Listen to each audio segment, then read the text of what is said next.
أسير ما لبيه نسير وزنتني هناك أسير أسير ما لبيه نسير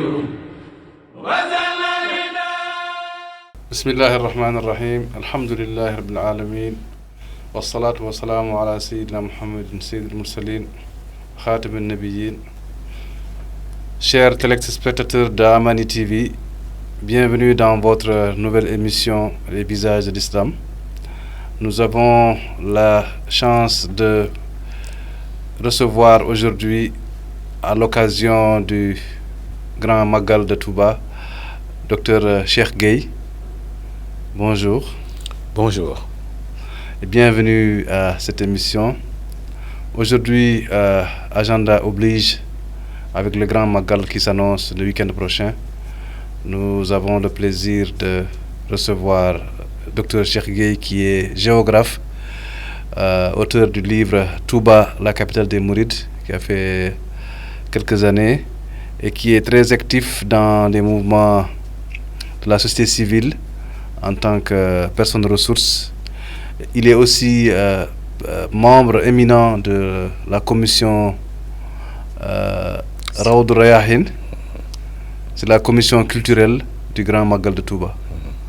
Docteur Cheikh Gueye, nous vous remercions de votre présence dans cette émission.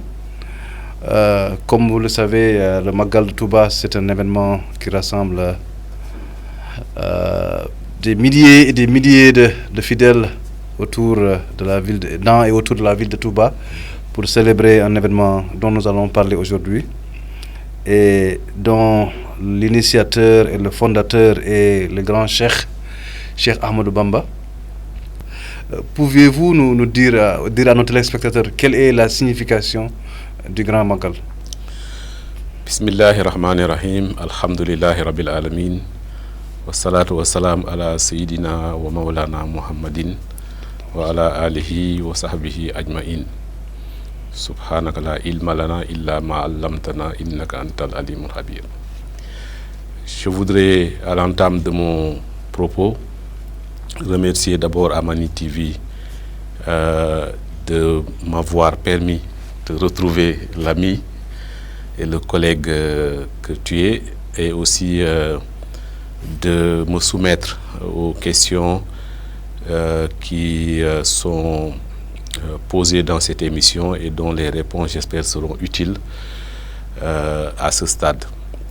Je voulais donc, en guise de réponse, d'abord dire que nous avons effectivement devant nous le Grand Magal de Touba, qui est une célébration, une glorification de notre Seigneur, subhanahu wa ta'ala, décidé par Cheikh Ahmadou Bamba pour célébrer son départ en exil et le début des épreuves qu'il devait endurer pour atteindre des degrés de proximité par rapport à notre Seigneur, et donc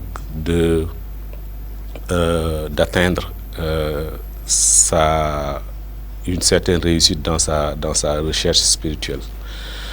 Donc le Magal a une signification très importante pour les Mourides. C'est la plus grande célébration, c'est le regroupement annuel le plus important. C'est le jour qui est préparé toute l'année.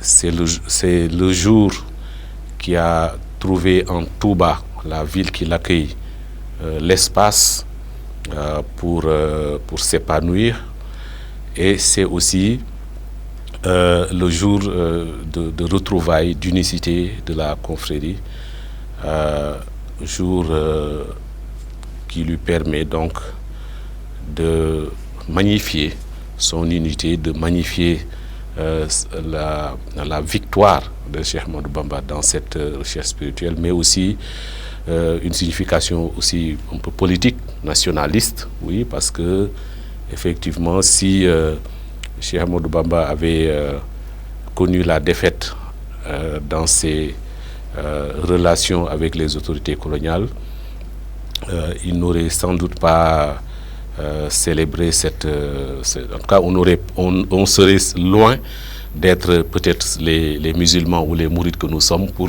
justement choisir un jour de célébration aussi important, qui est peut-être le jour de célébration le plus important du Sénégal pendant toute l'année, plus encore que le 4 avril, etc.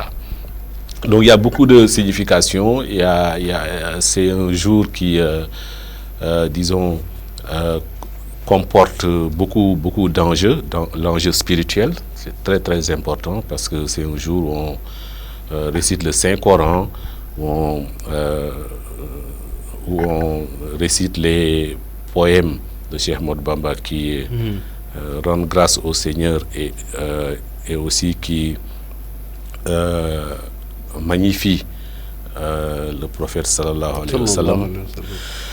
Il s'agit également de faire des mets, ce qu'on appelle les bernés, de partage, de repas pentagruéliques, souvent qui aussi mobilisent beaucoup de ressources et beaucoup d'énergie, parce que justement le partage fait partie des actions les plus méritoires de notre religion. Mais il y a également des dimensions politiques, comme je l'ai dit, des dimensions économiques, des dimensions culturelles que comporte le Magal, sur lequel peut-être nous reviendrons plus tard. En somme, c'est vraiment, le fondement il est vraiment foncièrement spirituel. Après, les profanes, ils voient le côté festif. C'est l'occasion d'ailleurs de faire un clin d'œil à mon frère et ami Murtala Mboup à Genève, avec qui j'ai eu le plaisir, et au docteur Fallou Samb, avec qui j'ai eu le plaisir de célébrer des années et des années durant le Magal, avec la ferveur, avec les bernets.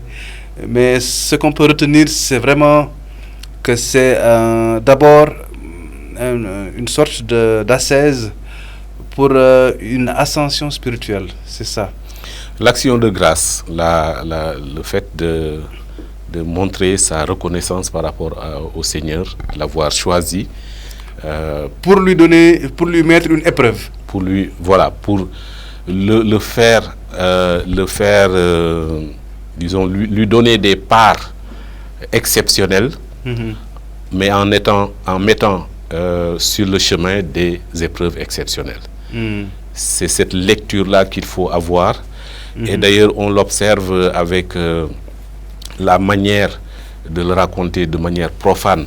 Donc, toutes ces épreuves, son départ en exil, son retour, mais aussi toutes les épreuves intermédiaires entre la Mauritanie, le Djolof, etc. et sa résidence surveillée à Diourbel, et bien d'autres épreuves. Toutes ces épreuves-là donc, peuvent être racontées de manière profane, mais on peut aussi en avoir une interprétation mystique, donc, avec cette rencontre mystique avec le prophète sallallahu alayhi wa sallam, et le fait qu'il y ait un pacte pour que justement Cheikh Ahmadou Bamba puisse avoir cette médaille de serviteur du prophète Khadimou Rassoul. Donc, il a fallu donc passer par toutes ces épreuves. Donc c'est aussi ces deux lectures-là qu'il faut en avoir. Mais le jour J, c'est surtout un jour qui a été choisi très tôt pour marquer cette décision. En tout cas, c'est de lui mettre ces épreuves-là sur sa route de l'ascension spirituelle. Et c'est en ça qu'il remercie Allah. En somme, la vie du cheikh, c'est une vie d'épreuve. il a dû passer peut-être une vingtaine de sa vie en prison ou en exil. 32 ans. 32 ans. Entre 1895 et 1927, il n'a jamais bénéficié d'une totale liberté. Par la faute des colons? On peut le dire, mais en même temps, je dis c'est une faute qu'il faut aussi interpréter mystiquement. On a effectivement l'avènement de Cheikh Ahmadou Bamba dans un contexte où la colonisation avait fini de vaincre toutes les royautés de l'époque et aussi quelques guerres saintes ou dites saintes qui ont été lancées par des grandes figures de l'islam qui étaient très méritoires mais qui n'ont pas pu avoir la victoire et empêcher les Français de s'installer dans notre pays. Évidemment, depuis lors, les Français eux-mêmes étaient très prudents par rapport à toute autre force qui pouvait se soulever au même titre que les précédentes figures religieuses et donc surveiller tout le monde. Et dès l'avènement de Cheikh Ahmadou Bamba, ils ont commencé à craindre un peu la même chose tellement il attirait les populations partout où ils s'installaient.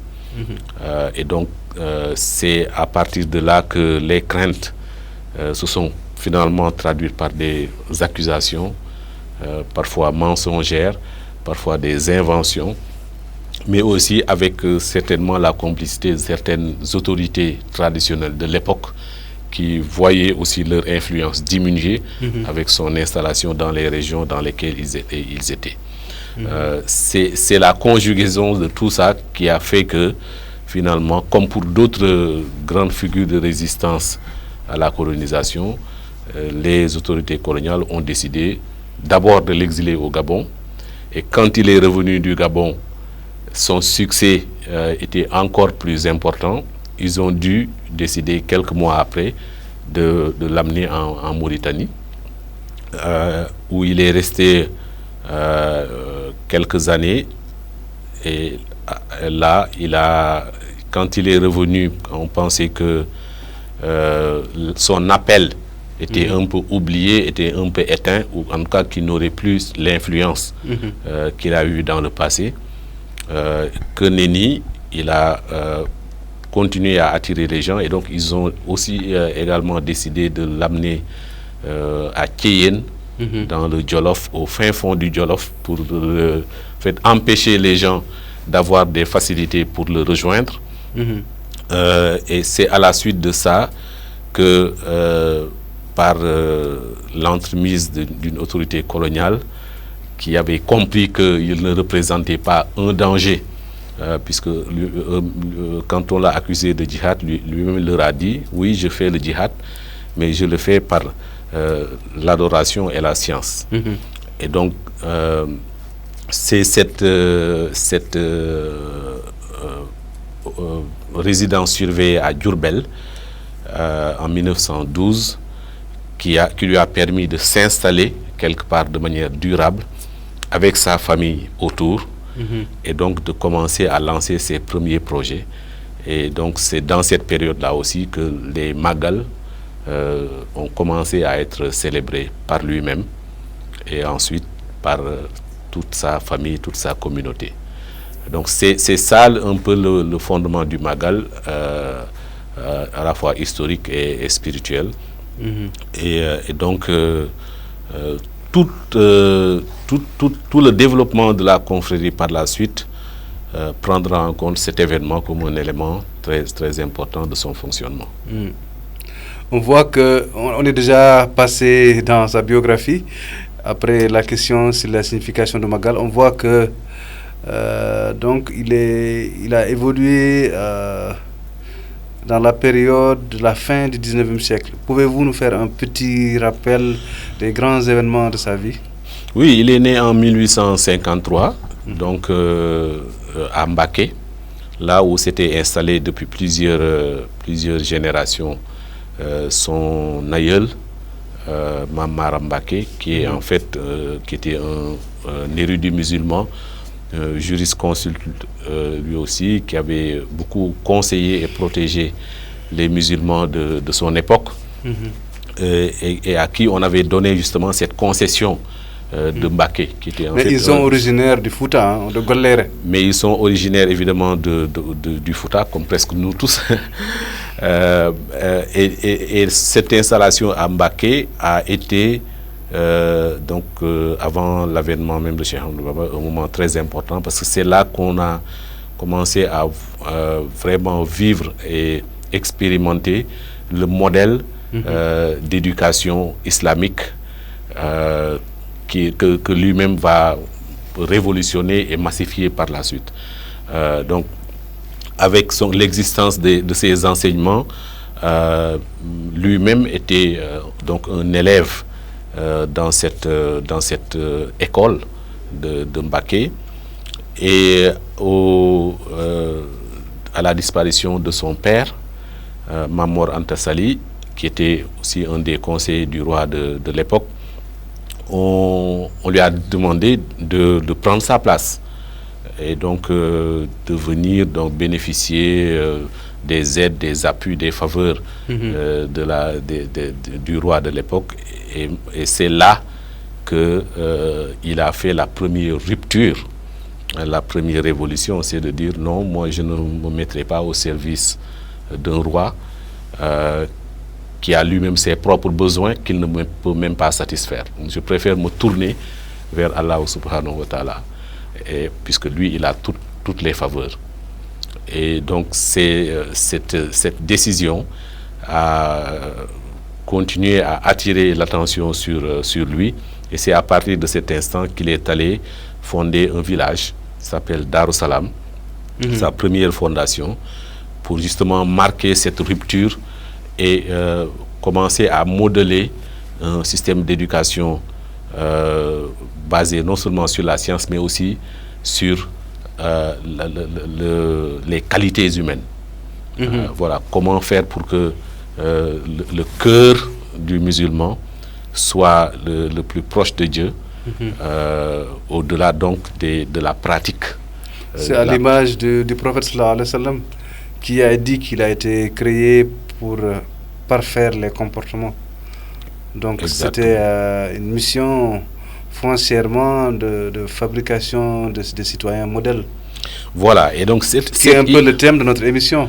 Cette idée était un peu nouvelle, parce que durant des siècles, l'enseignement de l'islam au Sénégal, c'était surtout basé sur les textes. Voilà, plus on connaissait le Coran, plus on connaissait les sciences islamiques, plus on était gradé. Mais là, il a amené quelque chose d'assez fondamental, c'est aussi de créer un modèle qui éduque les gens qui ne sont même pas si imbus de science, mais qui tournent leurs actions, leurs comportements, leurs pratiques vers la recherche de la proximité avec Dieu. Donc le fait de ce nom même, Mouride, c'est aussi ce que cela signifie. C'est tous les gens qui aspirent à Allah, et donc on peut le faire par la prière, par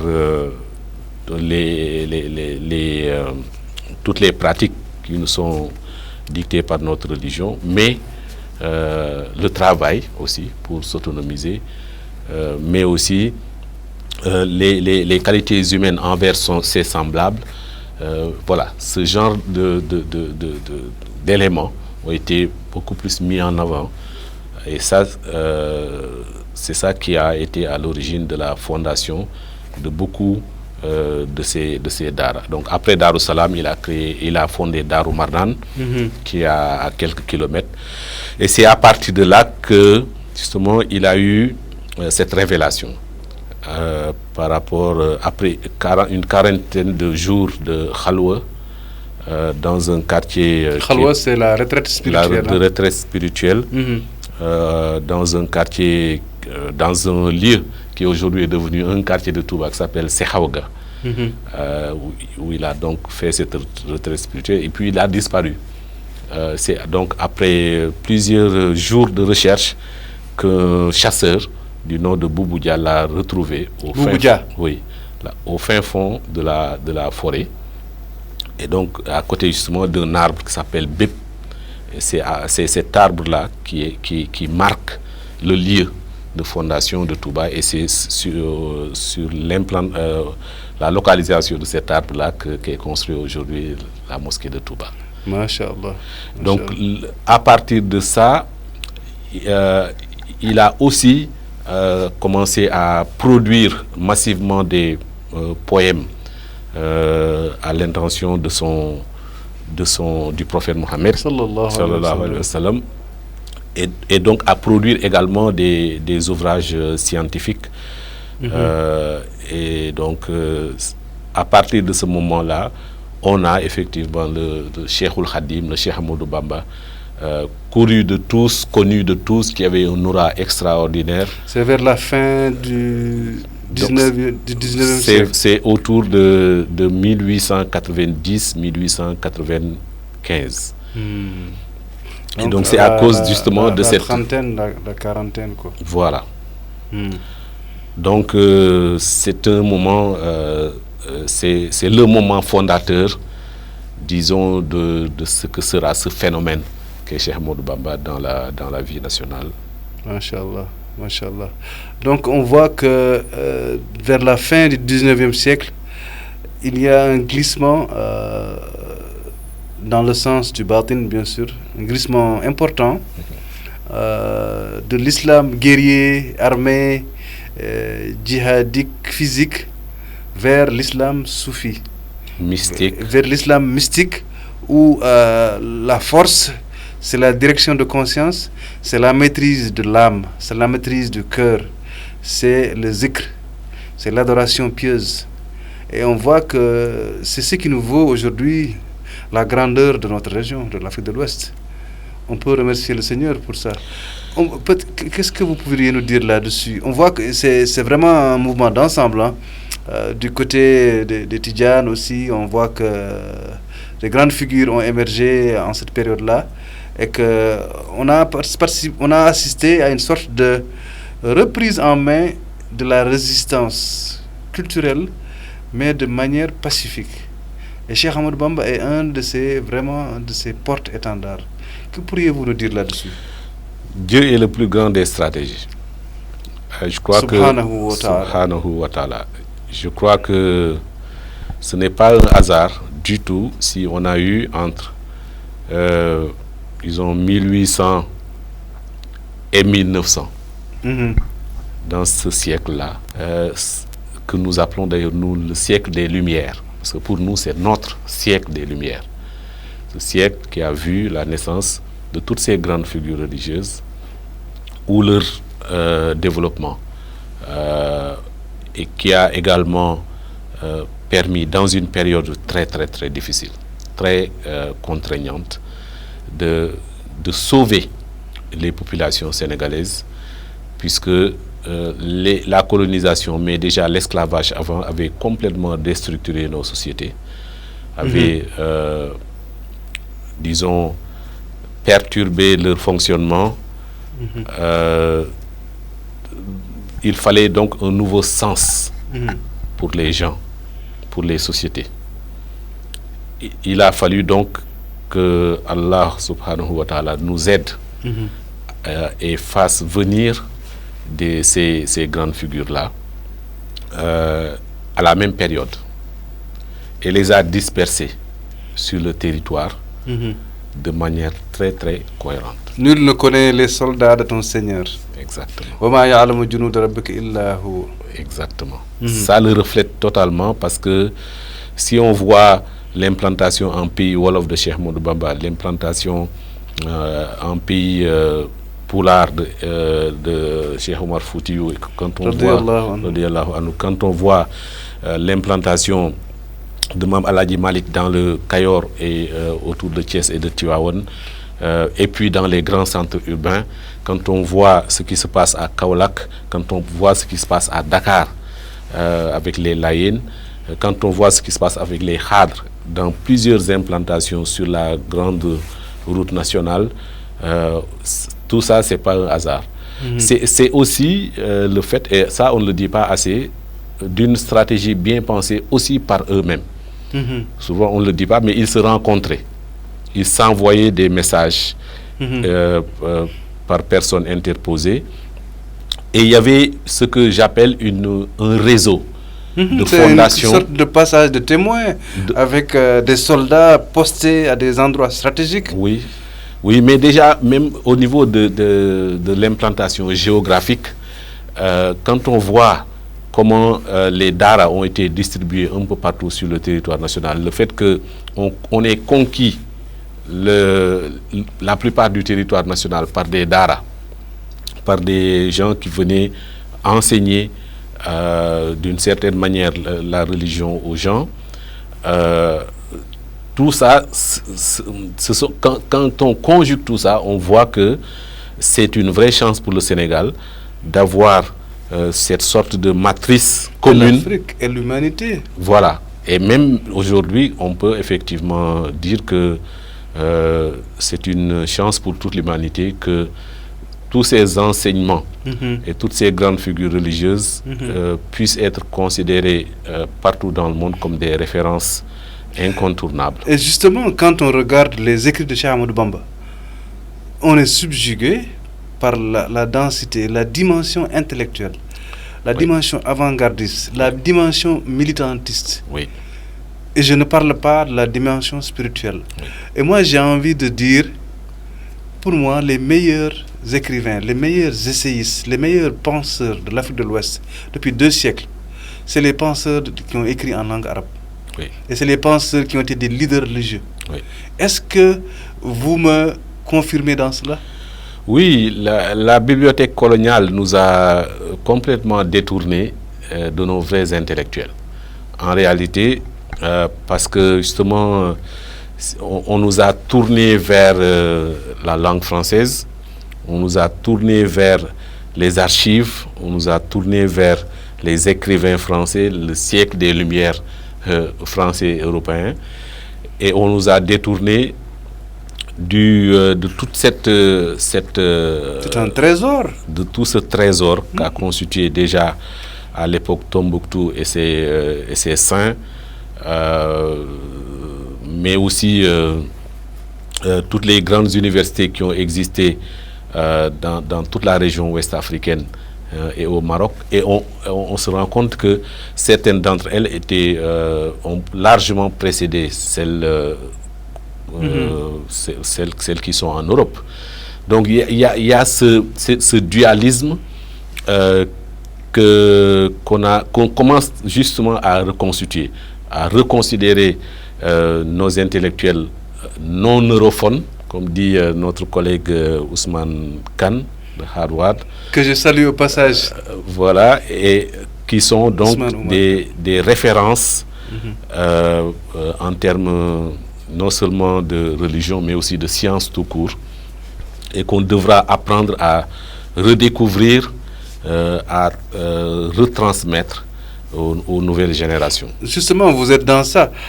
Quand on revisite son œuvre littéraire, son œuvre scientifique, intellectuelle, quand on revisite sa démarche, qu'est-ce que vous retenez? Moi, je vois déjà le culte du travail. Je vois aussi le nationalisme, mais peut-être il y a d'autres aspects sur lesquels la jeunesse actuelle peut se baser, parce que finalement, aujourd'hui, on a beaucoup de défis dans notre société. On a beaucoup de forces qui viennent aussi déstabiliser cette société. Et on se rend compte que pendant la colonisation, on a eu des grands hommes de sa trempe qui ont justement apporté la réplique de façon avec succès. Qu'est-ce qu'on peut aujourd'hui puiser dans l'œuvre de ce grand cheikh pour faire face aux défis contemporains? À mon avis, tout. Parce que ce cheikh Ahmadou Bamba est d'une telle dimension et a développé, disons, des enseignements tellement diversifiés, tellement profonds, que pour moi, on peut puiser tout chez lui. En réalité, ce qu'il nous enseigne, c'est que devant la colonisation et devant la néocolonisation, puisqu'on vit encore dans une mondialisation où nous sommes toujours la périphérie, plus que jamais. Nous devons nous respecter nous-mêmes. On nous avait promis qu'on allait lier le bois au bois, voilà. Mais jusqu'à présent, on ne rien. sait même pas fabriquer une aiguille. Voilà. Il y a une résistance forte à ce qu'on implante des industries chez nous. Mais justement, cet autonomisme me paraît très important.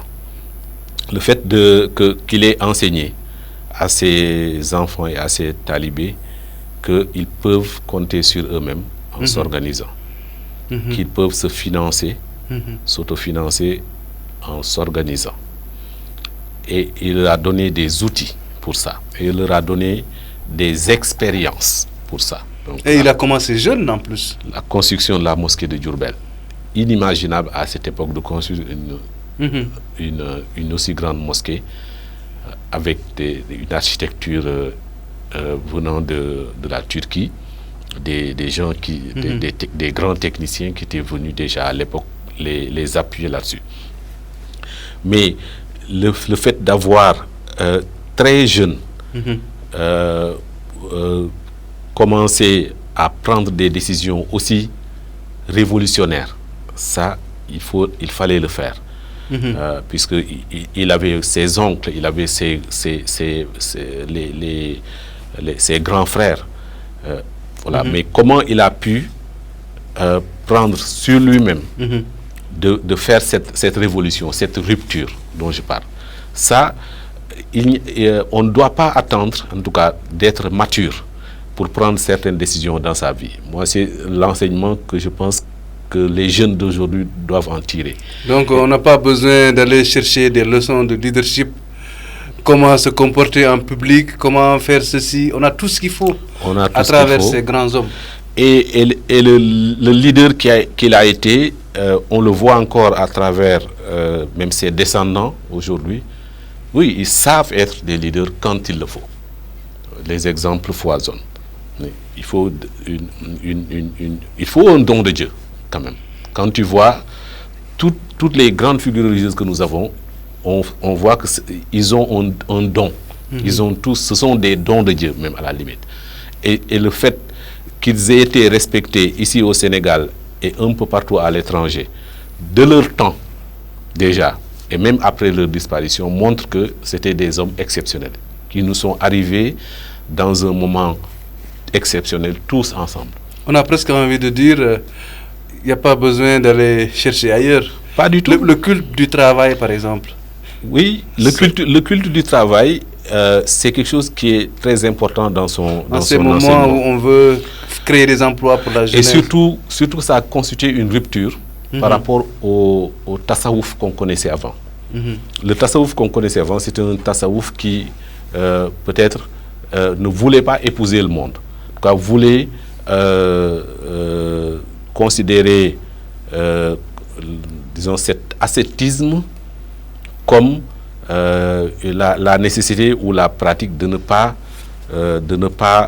travailler ou de ne pas construire quelque chose dans ce monde-ci et de se tourner uniquement vers le monde, l'au-delà. Mais lui, la pratique du tassaouf qu'il a suscité, c'est de se servir justement de ce monde pour déjà commencer à construire son paradis. Et ça reprend cette fameuse maxime, travailler comme si on ne devait jamais mourir et prier comme si on devait mourir demain. C'est toujours ce dualisme. Le hadith du prophète sallallahu alayhi wa sallam. Voilà. Et quand on regarde tous ces écrits, en tout cas beaucoup d'entre eux, que ce soit Masalikul Jinan, que ce soit Matlabul Fawzini, c'est toujours de conjuguer ces deux dimensions, la dimension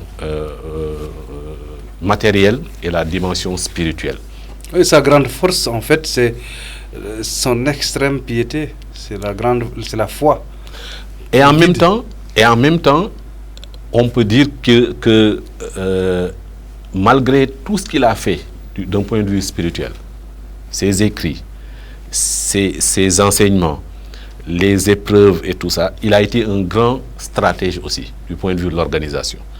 Moi, géographe, en faisant ma thèse, je me suis rendu compte que même aujourd'hui, la ville de Touba, tout le monde la connaît aujourd'hui, elle est devenue la deuxième ville du Sénégal. C'est très significatif symboliquement et politiquement. La première ville du Sénégal, c'est une ville anciennement coloniale. Et la deuxième ville, c'est une ville religieuse. Symboliquement, c'est très important. Ça veut dire que les villes religieuses émergent dans l'espace public et leurs enseignements vont finir aussi par gagner, à mon humble avis. Et ça, on peut le garder de l'image parce que je pense que on arrive à un moment où les Sénégalais vont se reprendre, vont reprendre leur autonomie. Il le faut. Progressivement dans cette mondialisation telle qu'on la connaît, telle qu'elle fonctionne. Et justement, ce que les jeunes d'aujourd'hui doivent beaucoup apprendre, c'est que tous les fils de Cheikh Ahmadou Bamba ont été aussi des successeurs très braves de ce Cheikh. Imaginons juste qu'après sa disparition, il n'ait pas eu des bons successeurs. On n'aurait pas eu la mosquée. Pour gérer l'héritage. On n'aurait pas eu le développement de Touba. On n'aurait pas eu sans doute l'université qu'on a aujourd'hui. Donc, il y a aussi un héritage qui a été bien porté. Et le fait que ces personnes qui avaient 16 ans, 17 ans, 20 ans, 30 ans, aient pu déjà à l'époque fonder des dizaines de villages, des dizaines de daras, cultiver des centaines d'hectares de champs, susciter des vocations chez beaucoup de disciples, envoyer leurs disciples un peu partout pour travailler, inculquer chez eux ce culte du travail. Ça, c'est aussi extraordinaire. Et c'est ce qui fait aujourd'hui de la confrérie quelque chose que partout on remarque, que ce soit ici, que ce soit à l'étranger, que ça attire aussi beaucoup parce que justement c'est une curiosité de par la littérature qu'on lui a consacrée. Je pense que la confrérie est l'un des objets scientifiques les plus étudiés au Sénégal du point de vue des sciences sociales. Mais c'est aussi parce que de visu, on voit ce que cela a produit. Ça a produit la ville de Touba, ça a produit une domination sur des secteurs très importants de notre économie, de notre vie sociale. Et tout ça contribue à construire cette image de confrérie au fabuleux destin. Donc avec ce cheikh issu du fin fond du Sénégal, donc, qui n'a jamais voyagé de son propre gré, ou presque, donc qui n'est pas allé à la Mecque comme certains, qui n'est pas allé en Égypte comme certains, mais qui a pu quand même élaborer ce modèle-là et qui l'a fait autant grandir. Autant d'aspects très importants qui peuvent constituer une source d'inspiration pour cette jeunesse en mal de repère. Nous ne cesserons de le répéter. Nous avons en ces grands hommes des exemples à suivre dans notre démarche quotidienne, dans notre vision du monde, dans notre manière d'aborder nos réalités et d'embrasser notre vie de tous les jours, et dans notre manière de relever tous les défis. Je pense qu'il y a beaucoup d'autres aspects sur lesquels on pourrait aussi développer davantage, comme par exemple la discipline, comme par exemple la cohésion, la générosité, beaucoup d'autres choses, le partage. Vraiment, je prends en exemple toujours la vie, mon parcours avec les frères mourides de Genève, avec qui nous avons passé des années et des années de fraternité, de paix, de partage. Je pense à mon frère Mbalo Ndiaye, je pense à la sœur Aïssata Ba, C'est quelque chose de fascinant. Et ce qui est le plus fascinant encore, c'est que tout ça là, ça nous vient de nos tripes, ça nous vient de notre être, de notre profond être, et avec une grande force qui est la piété, mais avec un très fort ancrage territorial. Je suis très heureux, nous avons été très heureux de vous avoir écouté. C'est un thème inépuisable, et par les temps qui courent, on a besoin de redécouvrir nos ancêtres. Peut-être le mot de la fin.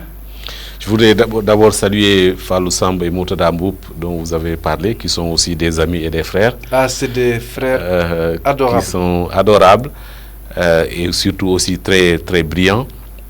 Je voudrais également dire, notamment à nos jeunes d'aujourd'hui, que nous avons en eux aussi des panafricanistes de la première heure, puisque la plupart d'entre eux comprenaient qu'ils étaient aussi des militants de la cause noire.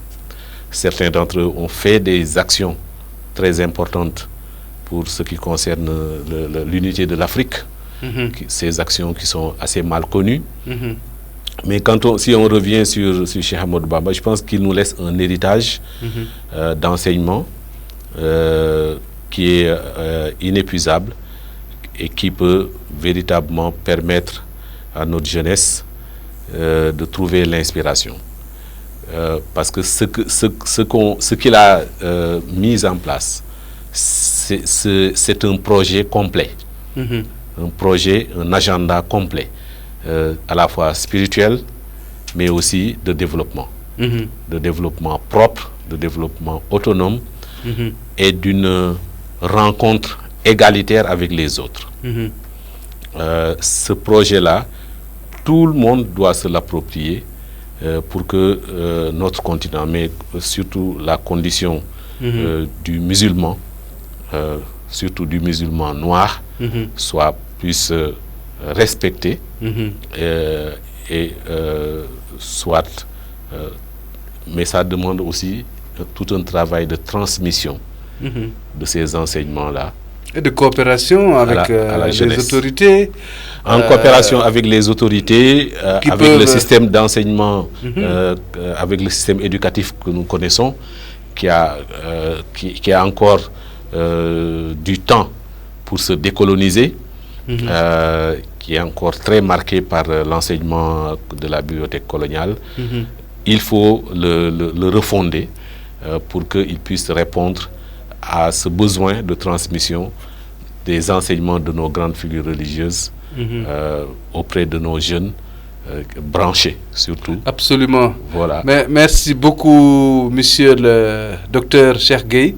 On me signale que le temps imparti est presque à la fin. J'aimerais vraiment encourager la jeunesse à s'inspirer de cette grande figure dans la démarche et dans la manière d'évoluer en société, parce que finalement, nous avons tout ce qu'il faut dans nos ressorts culturels et à travers ces grands hommes. C'est le but de cette émission. Merci à tous les téléspectateurs.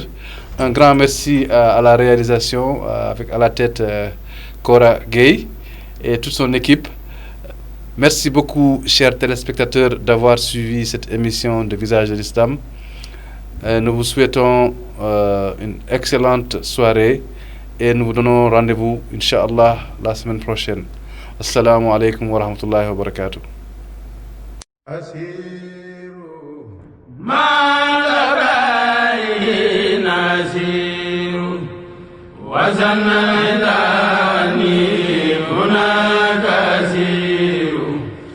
Azir